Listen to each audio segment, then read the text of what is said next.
Hi, my name's Bill from Hampton, and we would love to take you around the farm, but we can't because of lockdown. So it's going to be a virtual tour instead, I'm afraid, and we're looking forward to showing you all around the farm in a number of videos. In the videos, we'll be showing you the cows, the calves, the garden and the donkeys.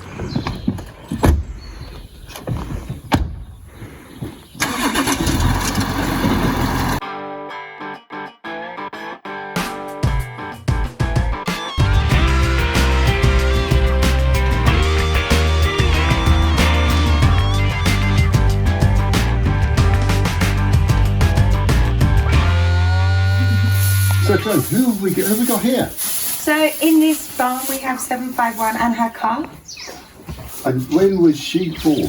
So the calf was born yesterday.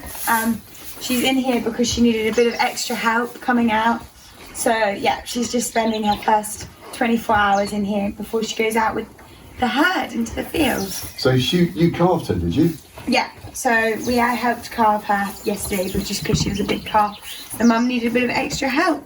But usually they do this in the field by themselves. And she's having a good suck now. What's she drinking there?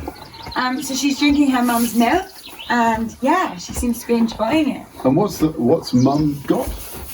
And mum's got some hay to munch on. Oh, marvellous. And she looks really organised. How long before she got up and took her first steps? Oh, it wasn't long at all. About 10 minutes kind of time. Didn't take her long at all to be on her feet. Imagine that, and it takes us about a year and a half to get up and get going on our feet. No, and she's already up and going. And looks really well, doesn't she? Fantastic. Just what we want to see. Cow and calf having a good old suck.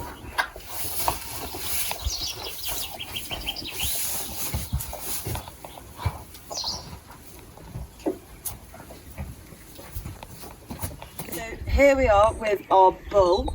Dad, name? Oh, name of bull, Sir Patrick, stargazer. And he's done a great job.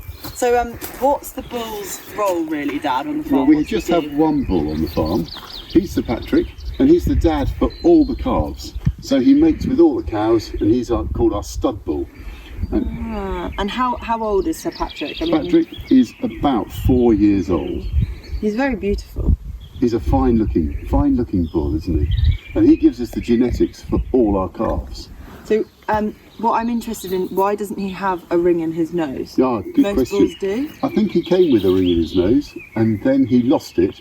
But because we don't show, so we don't go to shows, and we actually move him around the farm by giving him a bit of cake and a little bit of cow cake and molasses, rather than putting a halter through his nose. Okay. He is very magnificent, isn't he? Well, he's a very proud dad, isn't he? Is he scared, or does he get angry if I was wearing a red shirt? I don't think so. I'll be watching out with that blue shirt, actually. No, but he's quite friendly. He's very friendly, but as always, everybody says you should never trust a bull. So you can stand here, but you're always slightly on edge.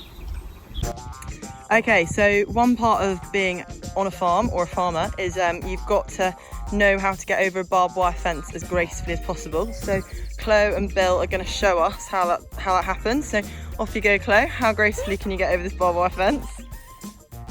Oh, nailed it. I'd say 8 out of 10. So I'm going to put my hand on the stake. Oh. I think that gives me more stability. Nice. Push down where the barbs aren't. So put my hand across the top, swing one leg over, then the next, and up we go. Oh, very smooth, Dad. No, Mo, who is this? Well, this is my favourite cow in the whole herd. She is called Molly. And why is she in this particular field? She's in this particular field because she's about to have a calf. So we're keeping her here so that she's close to us and we can check her 4 times a day to see whether she's showing any signs of calving. And that's great. And what's the gestation period of a cow? It is exactly the same as a human, so it's 9 months. So the calf that is inside her, you can see she's got quite a big tummy. She's got a big, yeah. Has been there growing for 9 months and should be out any day soon. And what do you reckon? Another week? I'm going to say 3 days. I think she's looking ready to calve. So, Chloe, we're in the Dutch barn here, aren't we? Yeah. And this looks empty. I mean, normally we wouldn't be able to walk through here because we'd be climbing over bales and bales of straw and of hay. So let's have a look at that hay. This is hay here. Yeah. What is hay, Chloe? What, feed the cows? And this is grass, isn't it?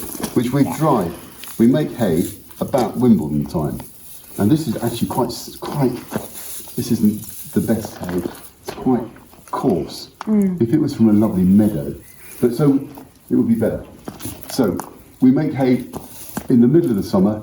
We cut it, don't we? We mow it, and then we let it to dry in the field. We whisk it around, and then we come in with a big round baler, and that turns out round bales that we then stack in here. So this is our larder, isn't it, for the winter? Yeah, and which cows do we feed the hay to? We'll give these to all the young cows, all the calves, and to the cows we're feeding for beef, and also if it's really cold and wet, we'll give it to the herd as well. Okay. Then over here, what have we got here? Straw. And Dad, just remind me, what's the difference of hay versus straw? Well, straw is this is cereal. So this comes out, this is wheat straw. This is where the wheat was. You can see the end of it there. Yeah. And this comes out of the back of the combine harvester. It's dry, and again, we bale it up, and we feed this to the cows, to the herd, all through the winter. This is the JCB, which Dan uses, and actually everybody on the farm uses, but it is the most useful bit of kit, and it does everything. And how fast can we get the JCB to move at? Oh, probably about 20 miles an hour, top speed, but we never go at that speed. But what it has on the front, this is a grab attachment, where you can have a bucket attachment. So you can pick up, basically we're picking up bales with this. So the big bales we were looking at just now, you can pick one of those up, or two of those at a time, pop them onto a trailer over there, move them out to the fields if you need to.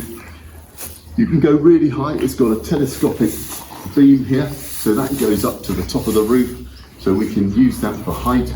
It's an incredibly versatile bit of kit, and you can get it anywhere on the farm because it's got four-wheel steer, so the whole thing can crab across ways either way. Useful bit of kit. Yeehaw!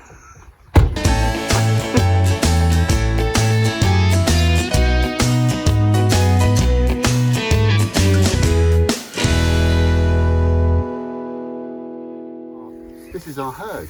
These are the breeding mums with this year's calves. Look at those calves just sitting quite happily.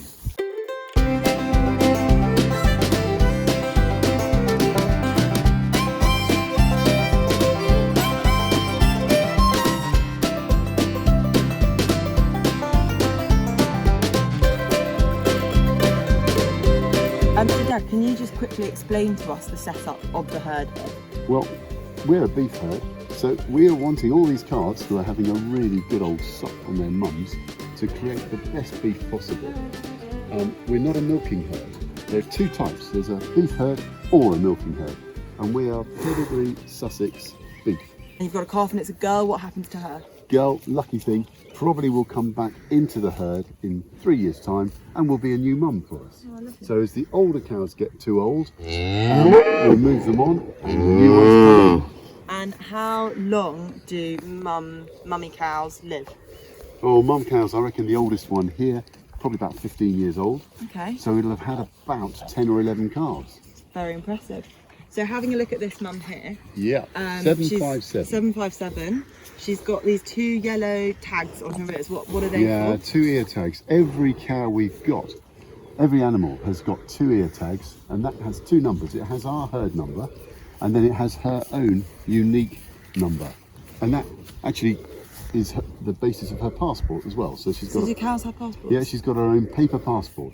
Wow. So they can go on holiday? They can go on holiday and they get stamped wherever they go. Ah. And then when you're looking down the cow, Yeah. we've got the udder Yes. with the teats. Yeah. And that's where the milk comes That's from. where the milk comes from. And out the back, we've got a beautiful. Is her tail beautiful? I can't see from here. But not beautiful. quite. A nice tail with a bit of white on the end. What's and the then point of the tail? tail just really whips around now and again and gets rid of the flies. Mm-hmm. Just what we need.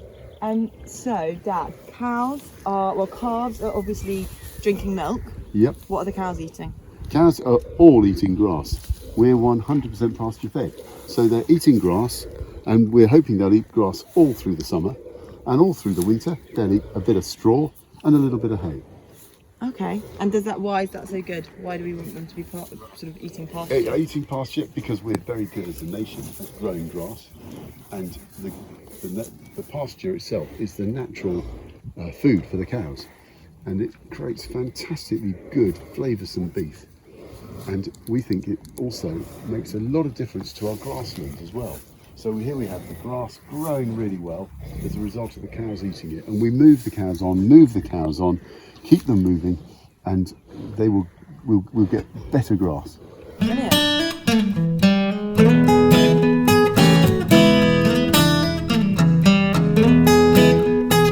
This cow's got a special name. So this cow does have a special name. Her name is Samantha, and her number is 511, but she's known by Samantha. And how can we get so close to her so easily? Samantha's just a very friendly, chilled cow that everyone loves, that everyone goes up and strokes. And I think the more stroking, the more tame she's got. And I like her hair here. This is her winter coat, isn't it? Yeah, it's coming off. Coming out, there we are. Yeah. We have a few bird's nests from that, can't She's we? got some nice white spots on this side. I don't know if you can see them on that side. A lot of nice marking. What do we put that down to?